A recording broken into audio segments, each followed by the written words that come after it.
ഹരേ ഹരേ ഹരേ രാമ രാമ രാമ ഹരേ ഹരേ ഹരേ കൃഷ്ണ കൃഷ്ണ കൃഷ്ണ ഹരേ ഹരേ ഹരേ രാമ രാമ രാമ ഹരേ ഹരേ ഹരേ കൃഷ്ണ.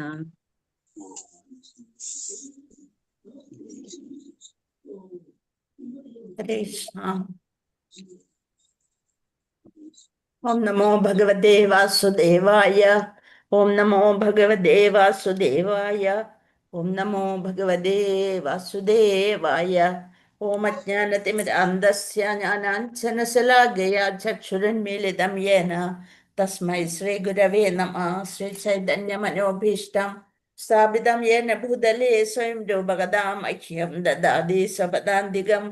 വന്ദേഹം ശ്രീഗുരോൻ ശ്രീയുതപദകമലം ശ്രീഗുരോൻ വൈഷ്ണവാംശ ശ്രീരൂപം സഗ്രജാതം സഹഗണ രഘുനാഥാന്വിതം തം സജീവം സാദ്വൈതം സാവധൂതം പരിജനസഹിതം കൃഷ്ണ ചൈതന്യദേവം ശ്രീരാധാകൃഷ്ണപാദാൻ സഹഗണ ലളിത ശ്രീവിശാഖാന്വിതാംശ.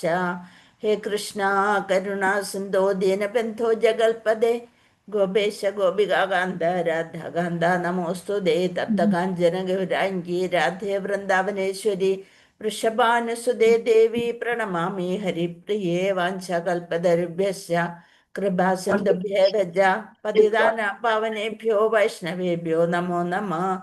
നമാവോം വിഷ്ണുപാദായ കൃഷ്ണപൃഷ്ഠായ ഭൂതലേ ശ്രീമതേ ജയപതാക സ്വാമിനിധി നാമിനെ നമാചാര്യപാദായ നിതായ കൃപാപ്രദായിനെ ഗൗരകഥാദാമദായ നഗരഗ്രാമതാരിണേ. നമാവോം വിഷ്ണുപാദായ കൃഷ്ണപൃഷ്ഠായ ഭൂതലേ ശ്രീമതേ ഭക്തിവേദാന്ത സ്വാമിനിധി നാമിനെ നമസ്തേ സാരസ്വതേ ദേവേ ഗൗരവാണി പ്രചാരിണേ നിർവിശേഷ ശൂന്യവാദി പാശ്ചാത്യദേശധാരിണേ. ജയ ശ്രീകൃഷ്ണ ചൈതന്യ പ്രഭു നിത്യാനന്ദ ശ്രീ അദ്വൈത ഗദാധര ശ്രീവാസാദി ഗൗരഭക്തവൃന്ദ. ഹരേ കൃഷ്ണ കൃഷ്ണ കൃഷ്ണ ഹരേ ഹരേ ഹരേ രാമ രാമ രാമ ഹരേ ഹരേ. ഹരേ കൃഷ്ണ കൃഷ്ണ കൃഷ്ണ ഹരേ ഹരേ ഹരേ രാമ രാമ രാമ ഹരേ ഹരേ. ഹരേ കൃഷ്ണ കൃഷ്ണ കൃഷ്ണ ഹരേ ഹരേ ഹരേ രാമ രാമ രാമ ഹരേ ഹരേ. നിഗമകൽപതരുർഗളിതം ഫലം സുഖമുഖാദമൃതദ്രവ സംയുതം പിബത ഭാഗവതം രസമാലയം മുഹുരഹോ രസികാ ഭുവി ഭാവുക. നാരായണം നമസ്കൃത്യം നരം ചൈവ നരോത്തമം ദേവീം സരസ്വതീം വ്യാസം തതോ ജയമുദീരയേത്.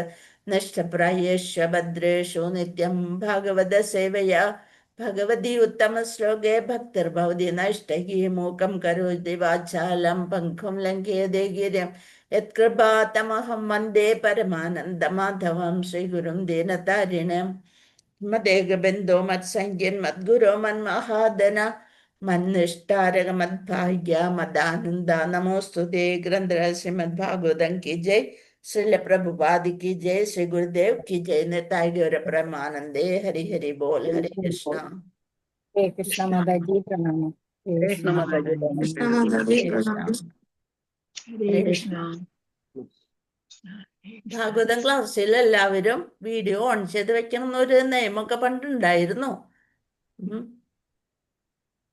ഹരേ കൃഷ്ണ. നെറ്റ് പോയി മാതാജി. ഹരേ കൃഷ്ണ. ഹരേ കൃഷ്ണ. നെറ്റ് പോയി പോന്നു മാതാജി. ഞാൻ ക്ലാസ് എടുക്കുമ്പോൾ ഇതൊക്കെ കൂടി ആകുമ്പോൾ നെറ്റ് പോകുമ്പോഴാണ് ഇടയ്ക്ക് വീഡിയോ ഓഫ് ചെയ്ത് വെക്കണം. പക്ഷേ വീഡിയോ ഓൺ ചെയ്ത് വെക്കണം എന്ന് വെച്ചാൽ ഭാഗവതം ഒരു അരമണിക്കൂറുള്ളൂ അല്ലേ നമുക്ക്. ആ സമയത്ത് അവിടെ ഇവിടെ ഓടി നടക്കാണ്ട് ഭഗവാനില് ആ ഇത് അർപ്പിച്ചുകൊണ്ട് ചെയ്യണം എന്ന് ഉള്ളത് കൊണ്ടാണ് അവിടെ ഇരിക്കണുണ്ടോ എല്ലാവരും ഇത് കേൾക്കണുണ്ടോ എന്നുള്ളത്. ഭഗവാനും കൂടി വന്നിരിക്കേണ്ടതല്ലേ നമ്മുടെ കൂട്ടത്തിൽ. അപ്പൊ ഇവിടെ എല്ലാരെയും ആ സ്ക്രീനൊന്നും കാണാതാകുമ്പോ ഭഗവാൻ എന്ത് വിചാരിക്കും? ഹരേ കൃഷ്ണ. മാതാജി പ്രണാമം. പ്രണാം മാതാജി. ഹരേ കൃഷ്ണ. ശ്ലോകം 28. ഓം നമോ ഭഗവതേ വാസുദേവായ.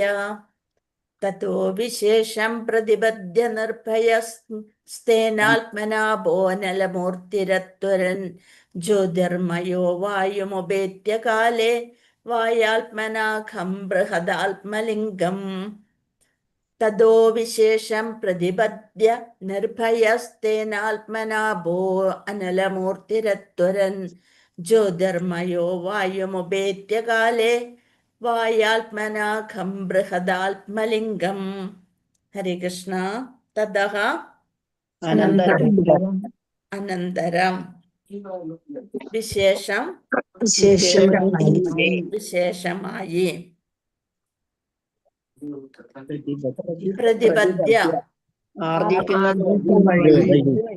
ആർജിക്കുന്നത് വഴി നിർഭയ സംശയം തേന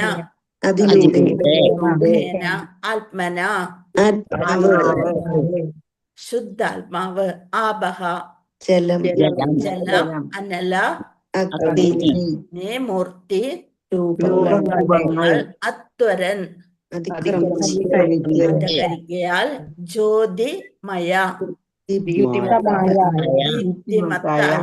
വായും അന്തരീക്ഷം ഉപേത്യ ഇവിടെ എത്തിച്ചേർന്ന ശേഷം കാലേ ക്രമേണ വായു ആത്മന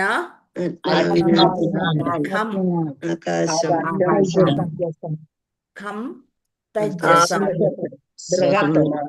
ആകാശം കൊള്ളുകയല്ലേ ബൃഹത് മഹത്തായ ആത്മലിംഗം യഥാർത്ഥ രൂപം. തദോ വിശേഷം പ്രതിപദ്യ നിർഭയസ്തേനാത്മനാഭോ അനലമൂർത്തിരത്വരൻ ജ്യോതിർമയോ വായുമുപേത്യകാലേ വായാത്മനാഖം ബൃഹദാത്മലിംഗം. വിവർത്തനം ഭാവാർത്ഥം ശ്രീലപ്രഭു ജയ ശ്രീലപ്രഭു. വിവർത്തനം സത്യലോകത്തിൽ എത്തിച്ചേർന്ന ശേഷം ആരെ കാര്യമാണ് ഇവിടെ പറയുന്നത്?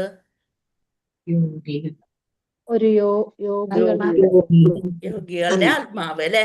ആത്മാവിനല്ലേ സത്യലോകത്തിലൊക്കെ ഒക്കെ എത്തിച്ചേരാൻ പറ്റുള്ളൂ. സത്യലോകത്തിൽ എത്തിച്ചേർന്ന ശേഷം രേഷ സ്ഥൂല ശരീരത്തിന് സമാനമായ അസ്തിത്വമുള്ള ഭക്തൻ സൂക്ഷ്മ ശരീരത്താൽ നിർഭയമായി ഏകീഭവിക്കുവാൻ പ്രാപ്തനായി തീരുകയും ഭൂമിയിൽ നിന്ന് ജലരൂപം, അഗ്നിരൂപം, ഉജ്ജ്വലം, വായവം എന്നീ അസ്തിത്വങ്ങൾ ഓരോന്നോരോന്നായി പ്രാപ്തമാകുകയും അവസാനം തൈജസ അസ്തിത്വത്തിൽ എത്തിച്ചേരുകയും ചെയ്യുന്നു. ഇവിടെ തൈജസ അതായത് തേജസ്സുമായി ബന്ധപ്പെട്ട അസ്തിത്വത്തിൽ എത്തിച്ചേരുകയും ചെയ്യുന്നു. വളരെ പ്രധാനപ്പെട്ട ജ്യോതിർമയം, വായുമയം, ഒടുവിൽ ആകാശമയം എന്നീ അവസ്ഥകൾ നേടുന്നു. അതായത് ഇതിൽ തേജസ് അസ്തിത്വം എന്നാണ് എഴുതിയിരിക്കുന്നത്. തേജസ്സുമായി ബന്ധപ്പെട്ടത് അതായത് സൂക്ഷ്മ ശരീരത്തോടും സ്വപ്നാവസ്ഥയോടും ബന്ധപ്പെട്ട ജീവന്റെ അവസ്ഥയെ സൂചിപ്പിക്കാനാണ് ഇവിടെ തൈജസൻ എന്ന പദം ഉപയോഗിക്കുന്നത്. അസ്തിത്വം എന്ന് വെച്ചാൽ നിലനിൽപ്പ്. ജാഗ്രത അവസ്ഥയിലെ ജീവനെ വിശ്വൻ എന്നും നമ്മൾ ശരിയായിട്ട് നമ്മൾ ഉണർന്നിരിക്കുന്ന സമയത്ത് നമ്മൾ ഉണർന്നിരിക്കുമ്പോഴും കാര്യങ്ങൾ അറിയാം. അതുപോലെ ഉറങ്ങുമ്പോൾ സ്വപ്നത്തിലൂടെ ചില കാര്യങ്ങൾ സംഭവിക്കാനായിട്ട് തോന്നും അല്ലെ. അങ്ങനെ ജാഗ്രത അവസ്ഥയിലെ ജീവനെ വിശ്വൻ എന്നും സ്വപ്നാവസ്ഥയിലെ ജീവനെയാണ് പറയുന്നത് തൈജസൻ. അപ്പോഴും രണ്ടും ഈ ആത്മാവ് തന്നെയാണ് അനുഭവിക്കുന്നത് അല്ലെ. ബാഹ്യ വിഷയങ്ങളെ ഇന്ദ്രിയങ്ങളോടെ അനുഭവിക്കുന്നതാണ് വിശ്വൻ എന്ന് പറയുന്നത്. പിന്നെ സ്വപ്നം അതായത് ബാഹ്യേന്ദ്രിയങ്ങളൊന്നും പ്രവർത്തിക്കുന്നില്ല, നമ്മൾ ഉറങ്ങിക്കൊണ്ട് കിടക്കണം. ആ നേരത്ത് സ്വപ്നാവസ്ഥയിൽ ബാഹ്യേന്ദ്രിയങ്ങൾ പ്രവർത്തിക്കാതെ മനസ്സിൽ സൂക്ഷിച്ചിരിക്കുന്ന സംസ്കാരങ്ങളും അനുഭവങ്ങളും നമ്മൾ ചിലപ്പോൾ വല്ലവരെയൊക്കെ ആലോചിച്ചുകൊണ്ട് കിടക്കുമ്പോൾ ചിലപ്പോൾ അവരെ കാണും അല്ലെ. ഭഗവാനെ തന്നെ ചിന്തിച്ചുകൊണ്ടിരിക്കുമ്പോൾ ചിലർക്ക് ഭഗവാന്റെ തന്നെ ദർശനം ലഭിക്കുന്നു. അപ്പോൾ അത് മനസ്സിൽ സൂക്ഷിച്ചിരിക്കുന്ന സംസ്കാരങ്ങളും പിന്നെ പണ്ടെന്നോ നടന്ന കാര്യങ്ങളായിരിക്കും ചിലപ്പോൾ സ്വപ്നത്തിലേക്ക് വരിക അല്ലെ. അപ്പൊ സൂക്ഷ്മ വിഷയങ്ങളെ അങ്ങനെ അനുഭവിക്കുന്നതിനാണ് തൈജസ് എന്ന് പറയുന്നത്. സുഷുപ്തി അവിടെ വിഷയജ്ഞാനം പ്രകടമല്ല. അതായത് തൈജസ് അസ്തിത്വം എന്ന് പറയുമ്പോൾ സ്വപ്നാവസ്ഥയിൽ മനസ്സിന്റെ സൂക്ഷ്മലോകത്തെ അനുഭവിക്കുന്ന ജീവന്റെ ഒരു നിലനിൽപ്പ്. അത് ജാഗ്രതയിലായിരിക്കുമ്പോൾ നമ്മൾ പുറത്തു നിന്നുള്ള ലോകത്തെ അനുഭവിക്കുന്നു. സ്വപ്നത്തിലോ മനസ്സിൽ പ്രത്യക്ഷപ്പെടുന്ന ലോകത്തെയാണ് നമ്മൾ അനുഭവിക്കുന്നത്. അതിനാണ് ഇവിടെ തൈജസ അസ്തിത്വം എന്ന് പറയുന്നത്. അപ്പൊ അങ്ങനെ വാചകം ഇല്ല ബുക്കില്. എന്താ മാതാജി? തൈജസ് എന്നുള്ള വാചകം ഇല്ല. ഞങ്ങളുടെ വേറെ മാതാജി എഴുതിയേക്കുന്നത് മാതാജി വായിക്കണ മിക്കതും ഇല്ല ഞങ്ങളുടെ ബുക്കിൽ. ഇതൊന്നും ഇല്ല. ഞാൻ വായിക്കട്ടെ. ഞങ്ങളുടെ സത്യലോകത്തിൽ എത്തിച്ചേർന്ന ശേഷം ഭക്തന് നിർഭയനായി തന്റെ സൂക്ഷ്മ ശരീരത്തെ സ്ഥൂല ശരീരവുമായി സംയോജിപ്പിക്കാൻ പ്രത്യേകിച്ചും കഴിയും. ഒന്നിനു പിറകെ മറ്റൊന്നായി അയാൾ നിലനിൽപ്പിന്റെ വിവിധ ഘട്ടങ്ങളായ ഭൗമികം, ജലം, അഗ്നി, ജ്യോതിർമയം, വായുമയം, ഒടുവിൽ ആകാശമയം എന്നീ അവസ്ഥകൾ നേടുന്നു. സംഭവം എല്ലാം ഒന്ന് തന്നെയാണ് കേട്ടോ. അർത്ഥമൊക്കെ ഒന്നാണ്. മാതാജി ഒന്നാമത്തെ സെന്റൻസിൽ തന്നെ വേറെ സൂക്ഷ്മ ശരീരം സ്ഥൂല ശരീരം മാറ്റിയിട്ടല്ലേ ഉള്ളത് മാതാജി പഴയ ബുക്കില്? പുതിയതില് നേരെ തിരിച്ചു. സ്ഥൂല ശരീരത്തിന് സമാനമായ അസ്തിത്വമുള്ള ഭക്തൻ സൂക്ഷ്മ ശരീരത്താൽ നിർഭയം. നമ്മുടെ ബുക്കില് സൂക്ഷ്മ ശരീരം ആദ്യം ഉള്ളത് ആണല്ലേ? സൂക്ഷ്മ ശരീരത്തെ സ്ഥൂല ശരീരവുമായി സംയോജിപ്പിക്കാൻ പ്രത്യേകിച്ചും കഴിയും. രണ്ടും ഒന്ന് തന്നെയാണ് മാതാജി. അർത്ഥം വരുമ്പോള് രണ്ടും ഒന്ന് തന്നെയാണ് കേട്ടോ. ഭാവാർത്ഥം നോക്കാം നമുക്ക്. അർത്ഥം എഴുതി വെച്ച് തന്നിട്ട് ആധ്യാത്മിക പരിപൂർണതയെയും പരിശീലനത്തെയും മാർഗമാക്കി ബ്രഹ്മലോകം അഥവാ സത്യലോകത്തെ എത്തിച്ചേരുന്ന ഏതൊരുവനും, അതായത് മഹാരാജാവായ പരീക്ഷത്തിന് ശുകദേവ് ഗോസ്വാമി നൽകുന്ന ഏറ്റവും ആത്മീയമായ മാർഗനിർദ്ദേശത്തിന്റെ ഒരു പ്രധാനപ്പെട്ട ഭാഗമാണ്. അപ്പം വളരെ ശ്രദ്ധിച്ചിരിക്കണം. ഇത് 3-ാമത്തെ സ്കന്ധത്തിലും നമ്മൾക്ക് പഠിക്കാനുണ്ട്. അപ്പൊ അതുകൊണ്ട് വളരെ ഒന്ന് മനസ്സിലാക്കി മഹത്തത്വം അങ്ങനെയുള്ള കാര്യങ്ങളൊക്കെ ഈ പർപ്പട്ടിൽ വരുന്നുണ്ട്. അപ്പൊ നമ്മള് ഒന്ന് ശ്രദ്ധിച്ചിരിക്കുക. എന്തെങ്കിലും ഇതുണ്ടെന്നുണ്ടെങ്കിൽ ഒന്ന് ജസ്റ്റ് എഴുതി എടുക്കാട്ടോ. ആധ്യാത്മിക പരിപൂർണതയും. എല്ലാരും മ്യൂട്ട് ചെയ്ത് വയ്ക്കേ പ്ലീസ്. സൂം യൂസർ അതിനകത്തുനിന്ന് ശബ്ദം വരുന്നത്. അത് ഓഫ് ചെയ്തു. സത്യലോകത്ത് എത്തിച്ചേരുന്ന ഏതൊരുവനും വിഭിന്നങ്ങളായ ത്രിവിധ പരിപൂർണതകൾ ആർജിക്കുവാൻ യോഗ്യരാണ്. അവര് സത്യലോകം വരെ എത്തിച്ചേർന്നു. അപ്പൊ അവർക്ക് പലതരത്തിലുള്ള പരിപൂർണതകൾ, 3 തരത്തിലുള്ള പരിപൂർണതകൾ ആർജിക്കാൻ യോഗ്യരാണ്. പുണ്യപ്രവർത്തികളെ മാർഗമാക്കിയ ഒരു പ്രത്യേക ലോകം പ്രാപ്തമാക്കിയ ഒരുവൻ തൻ്റെ പുണ്യപ്രവൃത്തികൾക്ക് അനുസൃതമായി സ്ഥാനങ്ങൾ നേടുന്നു. ആ പുണ്യപ്രവൃത്തിക്ക് അനുസരിച്ചാണ് സത്യലോകം വരെ എത്തിക്കുന്നത്. വിരാട് അല്ലെങ്കിൽ ഹിരണ്യഗർഭത്തിങ്കലുള്ള ആരാധനയിലൂടെ സ്ഥാനം പ്രാപ്തമാക്കിയ ഒരുവൻ ബ്രഹ്മദേവന്റെ മോക്ഷത്തോടൊപ്പം മോക്ഷം പ്രാപ്തമാക്കുന്നു. എന്നാൽ ഭക്തിയുത സേവനം മാർഗമാക്കി സ്ഥാനം പ്രാപ്തമാക്കുന്ന ഒരുവനെ കുറിച്ച് വിശ്വപ്രപഞ്ചത്തിന്റെ വ്യത്യസ്ത ആവരണങ്ങൾക്കുള്ളിൽ അവന് എപ്രകാരമാണ് നുഴഞ്ഞു കയറാൻ കഴിയുന്നത് എന്നതിനെ സംബന്ധിച്ച് ഇതിൽ സവിശേഷമായി പ്രതിപാദിച്ചിരിക്കുന്നു. അപ്പൊ സത്യലോകം വന്ന് ബ്രഹ്മാവിനോടൊപ്പം മോക്ഷം ലഭിക്കുന്നു ചിലര്. പുണ്യപ്രവർത്തികൾ മാത്രം ചെയ്ത് അഷ്ടാംഗയോഗയൊക്കെ ചെയ്തവര്. അതേസമയം ഭക്തിയുത സേവനം മാർഗമാക്കി അവിടെ വരെ എത്തിയവര് അത് പ്രത്യേകം ശ്രദ്ധിക്കുക. ഭക്തിയുത സേവനം മാർഗമാക്കിയ സ്ഥാനം പ്രാപ്തമാക്കുന്ന ഒരുവനെ കുറിച്ച് വിശ്വപ്രപഞ്ചത്തിന്റെ വ്യത്യസ്ത ആവരണങ്ങൾക്കുള്ളിൽ അവന് എപ്രകാരമാണ് നുഴഞ്ഞു കയറാൻ കഴിയുന്നത് എന്നതിനെ സംബന്ധിച്ച് ഇതിൽ സവിശേഷമായി പ്രതിപാദിച്ചിരിക്കുന്നു. വീണ്ടും പോകാനുണ്ടല്ലേ? സത്യലോകത്തിൽ നിന്നും വീണ്ടും പോയി എവിടെ എത്തണം? ഗോലോകത്തിൽ എത്തണം. അതിങ്ങനെ ആത്മാവ് അതിന്റെ യാത്ര അങ്ങനെ തുടർന്നുകൊണ്ടിരിക്കുന്നതിനെ കുറിച്ചൊക്കെ ഇതിൽ സവിശേഷമായി പ്രതിപാദിച്ചിരിക്കുന്നു.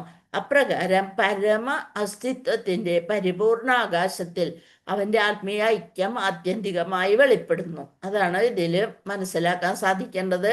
പരമാസ്തിത്വത്തിന്റെ പരിപൂർണ ആകാശത്തിൽ അവന്റെ ആത്മീയ ഐക്യം ആത്യന്തികമായി വെളിപ്പെടുന്നു. ശ്രീ ജീവ ഗോസ്വാമിയുടെ അഭിപ്രായത്തിൽ സർവപ്രപഞ്ചങ്ങളും മുകളിലും താഴെയുമായി ഒന്നിച്ച് ഒരിടത്ത് ഗണമായി ചേർന്നിരിക്കുന്നു. 14 ലോകങ്ങളും ഇങ്ങനെ സർവപ്രപഞ്ചങ്ങളും മുകളിലും താഴെയുമായി ഒന്നിച്ച് ഒരിടത്ത് ഗണമായി ചേർന്നിരിക്കുന്നു. അവയിൽ ഓരോന്നിനും വെവ്വേറെ 7 വിധ ആവരണങ്ങളുണ്ട്. ഓരോ ലോകത്തിനും 7 വിധത്തിലുള്ള ആവരണങ്ങളുണ്ട്. ജലമായ ഭാഗം 7 വിധ ആവരണങ്ങൾക്ക് അപ്പുറമാണ്. ഈ 7 വിധ ആവരണങ്ങളിൽ ഏറ്റവും അവസാനത്തേതാണ് ജലം. മാത്രവുമല്ല, ഓരോ ആവരണവും മുന്നിലത്തെ ആവരണത്തേക്കാൾ 10 മടങ്ങ് അധികം വിശാലമായതാണ്. നമ്മുടെ ഈ ഭൗതിക പ്രപഞ്ചം എന്ന് പറയുന്ന വളരെ ഒരു ചെറിയ അളവ് മാത്രം, ഭാഗം മാത്രമാണ്. ആത്മീയ ലോകങ്ങളാണ് കൂടുതലുള്ളത്. അപ്പൊ മുന്നിലത്തെ ആവരണത്തേക്കാൾ 10 മടങ്ങ് അധികം വിശാലമായതാണ്. പരമദിവ്യോത്തമ പുരുഷൻ അദ്ദേഹത്തിന്റെ ഉച്ഛ്വാസ നിശ്വാസ വേളയെ സൃഷ്ടിക്കുന്ന അത്തരം സർവപ്രപഞ്ചങ്ങളും നമ്മുടെ ഇത് മാത്രം ഇങ്ങനെ അതുപോലെ തന്നെ കുറെ പ്രപഞ്ചങ്ങളുണ്ട്. പ്രപഞ്ചങ്ങളുടെ ഗണങ്ങൾക്ക് മുകളിലായി സ്ഥിതി ചെയ്യുന്നു. അദ്ദേഹം എവിടെയാണ്? എല്ലാ പ്രപഞ്ചങ്ങളെയും സൃഷ്ടിച്ച് അതിനു മുകളിലാണ്. വിശ്വപ്രപഞ്ചത്തെ ആവരണം ചെയ്തിരിക്കുന്ന ജലത്തെ അപേക്ഷിച്ച് കാരണസാഗരത്തിലെ ജലം ഭിന്ന രൂപത്തിൽ സ്ഥിതി ചെയ്യുന്നു. അപ്പൊ എല്ലാ പ്രപഞ്ചങ്ങളെയും ആവരണം ചെയ്തിരിക്കുന്ന ആ ജലത്തേക്കാൾ ആണ് ഭഗവാനുള്ള കാരണസാഗരത്തിലെ ജലം. അത് വ്യത്യസ്തമായ രൂപത്തിൽ സ്ഥിതി ചെയ്യുന്നു. വിശ്വപ്രപഞ്ചത്തിന്റെ ആവരണമായി വർത്തിക്കുന്ന ജലം അതെല്ലാം ഭൗതികമാണ്. ഓരോതിൻ്റെയും പലതരത്തിൽ 7 വിധം ആവരണങ്ങൾക്കപ്പുറത്ത് ഏറ്റവും അറ്റത്തുള്ള ജലം അത് എല്ലാതും ഭൗതികമാണ്. അതേസമയം കാരണസാഗരത്തിലെ ജലമാണ് ആത്മീയം. ഭഗവാൻ ശയിക്കുന്ന കാരണജലത്തിലെ ജലം ആത്മീയമാകുന്നു. ആ നിലയ്ക്ക് ഇതിൽ സൂചിപ്പിച്ചിരിക്കുന്ന ജലമയമായ ആവരണത്തെ എല്ലാ ജീവസത്തുകളുടെയും മിഥ്യമായ അഹംബോധത്തിന്റെ ആവരണമായി കരുതപ്പെടാവുന്നതും ഒന്നിനു പിറകെ മറ്റൊന്നായി ഭൗതിക ആവരണങ്ങളിൽ നിന്നുള്ള ഉത്തരോത്തരമായ മോക്ഷപ്രക്രിയ. അങ്ങനെ മുകളിലേക്ക് പോകുന്തോറും ഓരോരോ ആവരണങ്ങളായി നമ്മൾ പുറന്തള്ളി അവസാനം ഈഗോ എന്ന് വെച്ചാൽ ഫാൾസ് ഈഗോ, അഹംഭാവം, അഹങ്കാരം, അതൊക്കെ ഇങ്ങനെ പോയി വരുമ്പോൾ ഉത്തരോത്തരമായ മോക്ഷപ്രക്രിയ. ഭൗതികമായ സ്ഥൂല ശരീരത്തിന്റെ മിഥ്യയായ അഹംബോധ സങ്കല്പനങ്ങളിൽ നിന്നും മുക്തമാകുന്നതും അവസാനം എവിടെത്തും? ദൈവരാജ്യത്തിലെ പരമധാമത്തിൽ പരിശുദ്ധാത്മീയ ശരീരം പ്രാപ്തമാകുന്നത് വരെ സൂക്ഷ്മ ശരീരത്തിന്റെ ഏകരൂപതയിൽ നിമഗ്നമായിരിക്കുന്നതുമായ ആനുക്രമിക പ്രക്രിയയാകുന്നു. നിസ്സാര കാര്യമൊന്നല്ല നമ്മൾ അവിടെ എത്താന്ന് വെച്ചാൽ അല്ലെ, പല ഇതുകൾ വന്ന് നമ്മുടെ അഹങ്കാരവും ഇതെല്ലാതും മാറി അത് അവസാനം നമ്മൾ ശുദ്ധാത്മാവിന്റെ ആ തത്വത്തിലേക്ക് ഭഗവാനിൽ നിന്ന് എങ്ങനെയാണോ ഇവിടെ വന്നത് ആ സ്ഫുലിംഗത്തിന്റെ പോലെ എത്തിച്ചേരുമ്പോൾ മാത്രമാണ് നമ്മൾക്ക് എവിടെ എത്താൻ പറ്റുക? ആത്മീയ ശരീരം പ്രാപ്തമാകുന്നത് വരെ സൂക്ഷ്മ ശരീരത്തിന്റെ ഏകരൂപതയിൽ നിമഗ്നമായിരിക്കുന്നതുമായ അനുക്രമിക പ്രക്രിയ.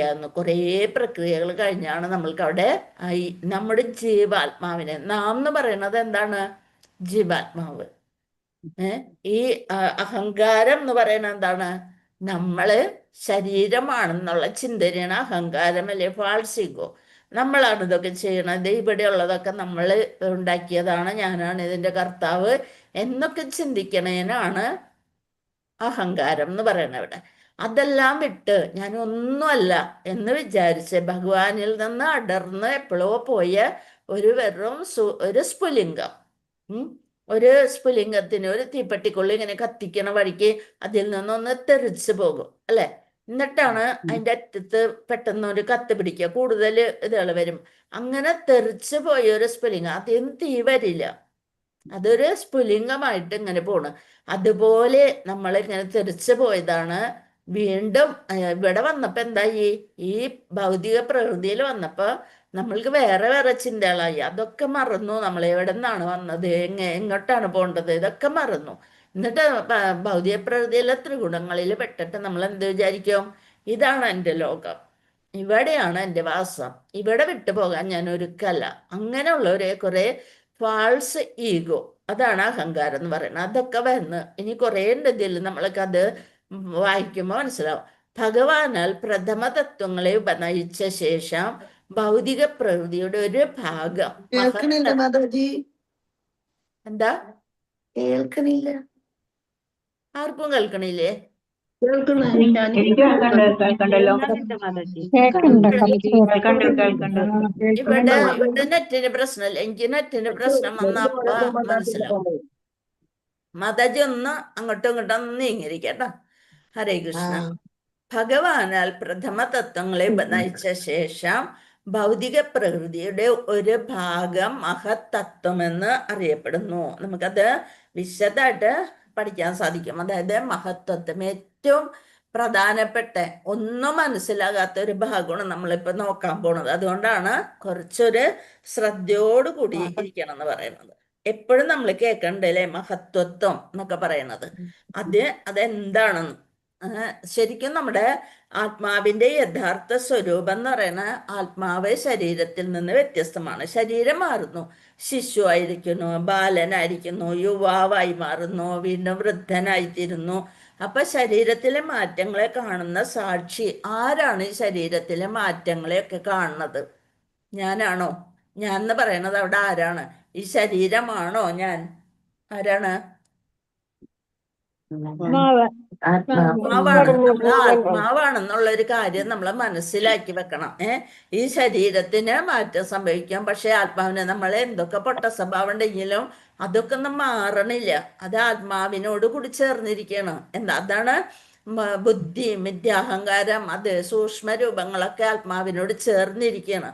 അതെന്തൊക്കെ വേഷം കെട്ടുകൾ നമ്മൾ ചെയ്തുകൊണ്ടിരിക്കണോ അതൊക്കെ പറ്റിപ്പിടിച്ച് എന്താവും? ആ ദർപ്പണം, അത് മനസ്സിൽ നിറയെ വൈകൃതങ്ങൾ കയറിയിരിക്കുകയാണ് അല്ലെ. അപ്പൊ അത് മാറ്റാനായിട്ടാണ് പറയുന്നത്. ഞാൻ ശരീരമല്ല, ശരീരത്തെ അനുഭവിക്കുന്ന ആത്മാവാണ്. ജാഗ്രമായിരിക്കുമ്പോഴും സ്വപ്നത്തിലും സുഷുപ്തിയിലും അങ്ങനെ 3 അവസ്ഥകളും മാറുന്നു. എന്നാൽ ആത്മാവിന്റെ അസ്തിത്വം തുടരുന്നു. അത് ആത്മാവിന്റെ പരമാശ്രയം ആരാണ്?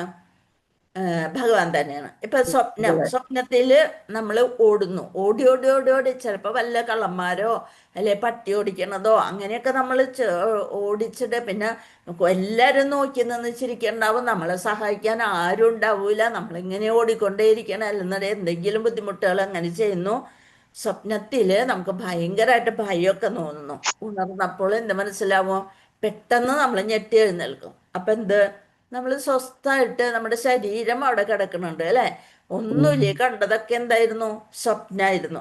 അപ്പൊ അതുപോലെ നമ്മൾക്ക് ആത്മജ്ഞാനം ലഭിക്കുമ്പോൾ നമ്മൾ ജീവനെ തിരിച്ചറിയുന്നു. നമ്മൾക്ക് എന്തെങ്കിലും ഇപ്പൊ കുറച്ചൊരു ജ്ഞാനം നമ്മൾക്ക് ലഭിച്ചിട്ടുണ്ട്. അതുകൊണ്ടാണ് നമ്മൾ ശരീരമല്ല എന്ന് പറയുമ്പോഴത്തേനും, നമ്മൾ ആരാണെന്ന് ചോദിക്കുമ്പോഴത്തേനും നമ്മൾ ജീവാത്മാവാണ്, ആത്മാവാണെന്ന് നമുക്ക് പറയാൻ പറ്റുന്നത് കുറച്ചൊരു ജ്ഞാനം നമുക്ക് ലഭിച്ചത് കൊണ്ടാണ്. അല്ലെന്നുണ്ടെങ്കിൽ ഇതിനു മുമ്പ് ഇസ്കോണിൽ വരുന്നതിന് മുമ്പ്, അല്ലെന്നുണ്ടെങ്കിൽ ഭഗവത്ഗീത വായിക്കുന്നതിന് മുമ്പ് നമുക്കിതൊന്നും അറിയില്ലായിരുന്നു. അറിഞ്ഞിരുന്നോ വല്ലവർക്കും? ഇല്ല. നമ്മള് ഞാൻ എൻ്റെ പേര് ഇത്ര വലിയ നല്ലൊരു പേരുണ്ട് എനിക്ക്, ഞാൻ ഇന്ന വീട്ടിലെ ഇന്ന അച്ഛൻ്റെ അമ്മയുടെയും എന്നൊക്കെ പറഞ്ഞുകൊണ്ട് ഞാൻ എന്ന് പറഞ്ഞ എന്തൊരു വലിയ സംഭവമാണെന്നും പറഞ്ഞാണ് നമ്മൾ പറഞ്ഞിരുന്നത്. ഇപ്പോഴാണ് നമുക്ക് മനസ്സിലാവണത് ഇതൊന്നും സംഭവം. ഞാൻ എന്ന് പറയണത് ആത്മാവാണ്. ഈ ആത്മാവിന് പേരോ ഒന്നുമില്ല അല്ലെ. അതെന്താണ്? ആത്മാവ് തന്നെയാണ്. നമ്മൾ പേരോട് കൂടിയുള്ള ആള് മരണത്തോടു കൂടി അവിടെ ആ പേരടക്കം ആത്മാവ് കൊണ്ടുപോവുകയാണ് ചെയ്യുക. പിന്നെ നമ്മൾ വെറും ഡെഡ് ബോഡിയായി. അപ്പൊ അതാണ്. അപ്പൊ എന്താണ് പറയണത്? അപ്പൊ ഇവിടെ നോക്കാം നമുക്ക് മഹത്തത്വം എന്താണ് മഹത്തത്വം എന്ന് പറയുന്നത്? അതൊന്ന് നമുക്ക് നോക്കാട്ടോ. എപ്പോഴും നമ്മൾ മനസ്സിലാക്കണതാണ് മഹത്വത്വം, ഇപ്പൊ കേൾക്കണതാണ്. അതായത് മഹത്വത്വം എന്ന് വെച്ചാല് ഭൗതിക പ്രകൃതിയുടെ ആദ്യത്തെ മഹത്തായ, അതായത് സാമഷ്ടിക പ്രകടനം. ആദ്യം തന്നെ ഭഗവാൻ ഈ ഭൗതിക പ്രകൃതി സൃഷ്ടിക്കണതിന് മുമ്പ് ആ പ്രകൃതിയുടെ ഒരറ്റത്ത് ഒരു മഹത്തത്വം എന്ന് പറഞ്ഞ ഒരു സംഭവമാണ് ഏറ്റവും ആയിട്ടുണ്ടായത്. അതായത് ശുദ്ധ ആത്മീയതയും ഭൗതിക അസ്തിത്വവും തമ്മിൽ ഉള്ള ഒരിടനിലം. ഭഗവാന്റെ ശുദ്ധമായ ആത്മീയ തത്വത്തിനും ഭൗതിക പ്രകൃതിയുടെയും ഇടയ്ക്കുള്ള ഒരു ഇടനിലമാണ് മഹത്തത്വം. അതായത് ഒരു വിത്തിനുള്ളിൽ എന്തുണ്ട്? ഒരു വൃക്ഷത്തിന്റെ സാധ്യത മുഴുവൻ. ഒരു ആൽമരത്തിന്റെ വിത്ത് എന്ന് പറഞ്ഞാൽ ഏറ്റവും ചെറുതാണ് അല്ലെ. അതില് ഇത്രയും വലിയ ആൽമരത്തെ ഒളിപ്പിച്ചു വെച്ചിരിക്കുകയാണ് ചെയ്യണത്. അതുപോലെ ഈ മഹത്വത്വത്തിലാണ് ഈ വലിയ ഭൗതിക പ്രപഞ്ചത്തിന്റെ വികസനത്തിനുള്ള എല്ലാ അടിസ്ഥാന സാധ്യതകളും ഒളിപ്പിച്ചു വെച്ചിരിക്കുന്ന സ്ഥലമാണ് മഹത്വത്വം. ആ മഹത്വത്വത്തിന് അതിൽ നിന്ന് എങ്ങനെയാണ് ഭഗവാന്റെ ഒരു ദൃഷ്ടി, ഭഗവാന്റെ ഒരു നോട്ടം 3-ാമത്തെ സ്കന്ധത്തിലാണ് ഇത് കൂടുതൽ വിശദീകരിച്ചത്. അപ്പൊ അവിടെ പഠിക്കുമ്പോൾ നമുക്ക് വളരെ എളുപ്പമായിട്ട് തോന്നും. അതുകൊണ്ടാണ് ഞാൻ ഇത്ര വിശദമായിട്ടൊന്ന് പറഞ്ഞു തരുന്നത്. അപ്പൊ ഈ ഭൗതിക സൃഷ്ടി ഭഗവാന്റെ ഒരു നോട്ടം അതിൽ പതിക്കുമ്പോഴാണ് എന്തായിട്ട് മാറുക, പ്രപഞ്ചമായിട്ട് പ്രകൃതിയായിട്ട് മാറും. അപ്പൊ ഭഗവാന്റെ പ്രകൃതി ഉണ്ടാക്കണം എന്നുള്ള ആഗ്രഹം വന്നു. അപ്പൊ തന്നെ അവിടെ ഒരു മഹത്തത്വം ഉണ്ടായി. അതൊന്ന് നോട്ട് ചെയ്ത് വെച്ചോളൂ കേട്ടോ. ഭഗവാനിൽ നിന്ന് പ്രകൃതി ഉണ്ടാവണ, ആ പ്രകൃതി ഉണ്ടാവുന്നതിന് മുമ്പ് മഹത്വത്വം, ആ പ്രകൃതിയിൽ നിന്ന് ഒരു ഭാഗം മഹത്വത്വം, എന്നിട്ട് ആ മഹത്വത്വത്തില് അഹങ്കാരം, അതായത് ഫാൾസ് ഈഗോ ഒക്കെ ചേരുമ്പോ അത് ഭൗതിക പ്രപഞ്ചമായി തീരുന്നു.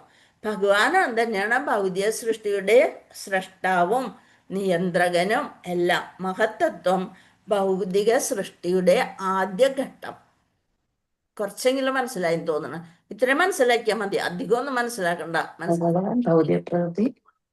മഹത്തത്വം എന്ന് വെച്ചാല് ഭൗതിക സൃഷ്ടിയുടെ ആദ്യ ഘട്ടത്തിന് പറയുന്ന പേരാണ് മഹത്വത്വം. ഇനി നമ്മൾക്ക് ഇനി വായിച്ചു പോകുമ്പോള് മനസ്സിലാവുമോ, ഭഗവാനാൽ പ്രഥമ തത്വങ്ങളെ നയിച്ച ശേഷം ഭൗതിക പ്രകൃതിയുടെ ഒരു ഭാഗം, അതാണ് മഹത്തത്വം എന്നറിയപ്പെടുന്നതായി ആരാണ് പറയുന്നത്?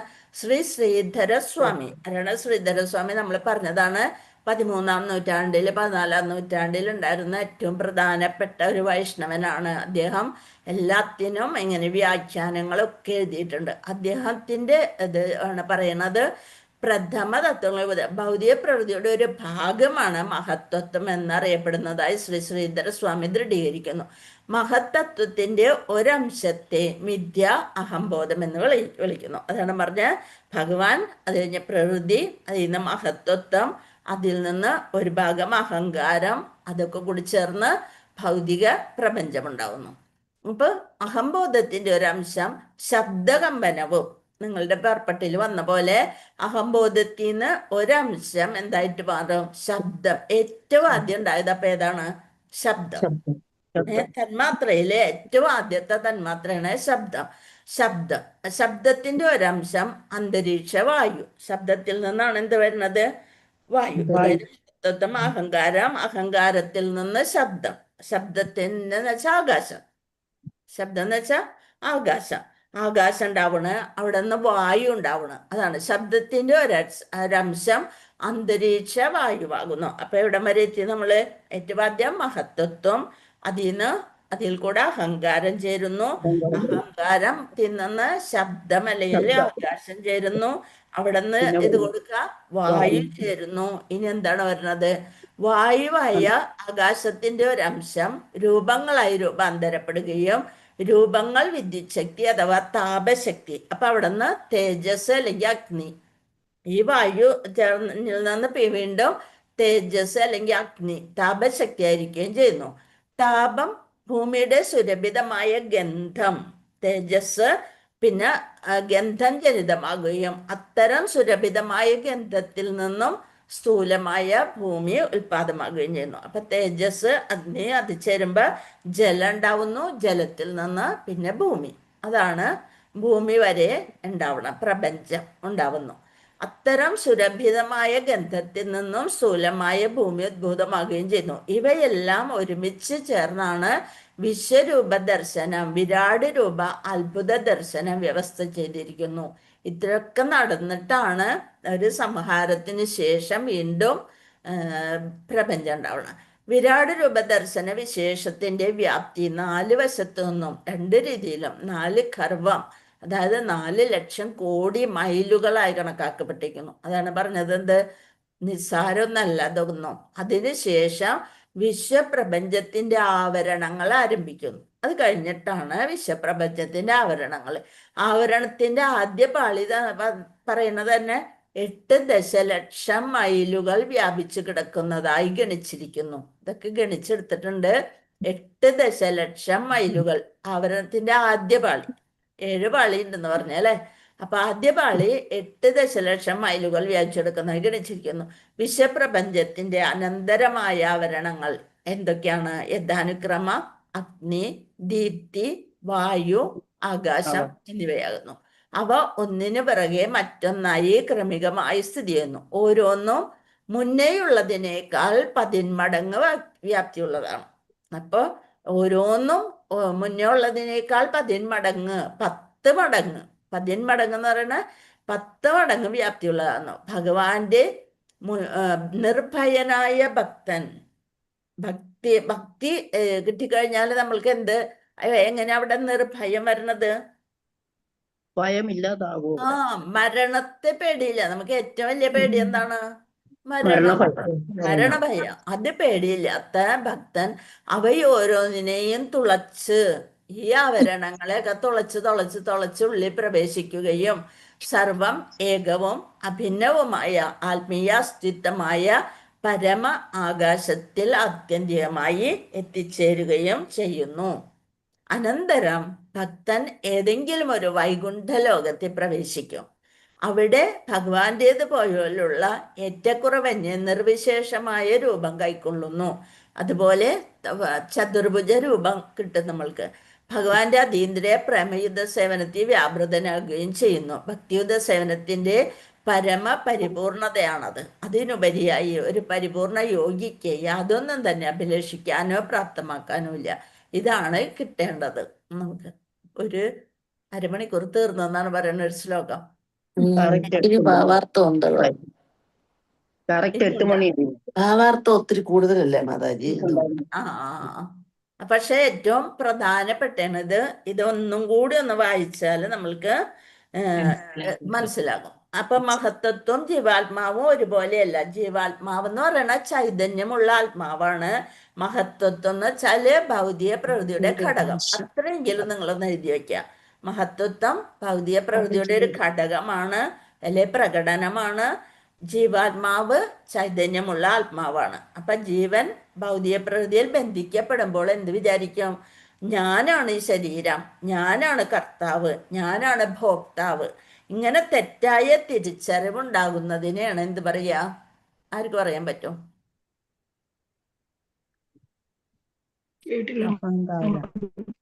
അഹങ്കാരം. ഹരേ കൃഷ്ണ. വത്സലമാരി മാതാജി കൃത്യമായിട്ട് പറഞ്ഞു. അതാണ് ഫാൾസ് ഈഗോ. എന്താണ്? ഞാനാണ് ഈ ശരീരം, ഞാനാണ് കർത്താവ്, ഞാനാണ് ഭോക്താവ്.